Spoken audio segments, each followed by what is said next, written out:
شرم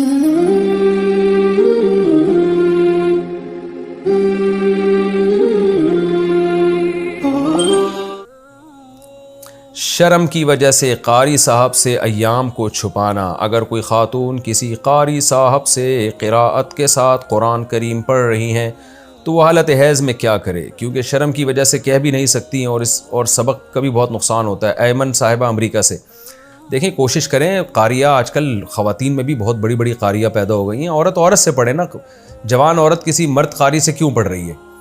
تو کوشش کریں کہ عورت ہی سے پڑھیں۔ بہت قاریات آج دنیا میں الحمدللہ بہت موجود ہیں جو بہت اچھا پڑھاتی ہیں، ان سے پڑھیں۔ بہت مجبوری میں قاری صاحب سے پڑھنا پڑ گیا ہے تو پھر اتنی چھٹیاں اس کو کیا آپ عذر پیش کریں گی؟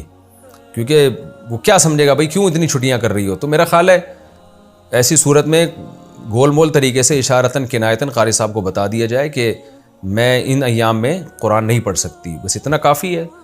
تو یہ کوئی ایسی بات نہیں ہے جس میں شرم و حیا کو کوئی رکاوٹ بنایا جائے۔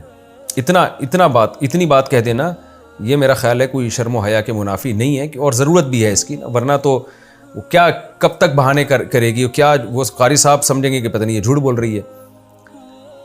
لیکن بہتر یہی ہے کہ خاتون جو ہیں وہ خاتون قاریہ سے پڑھا کریں۔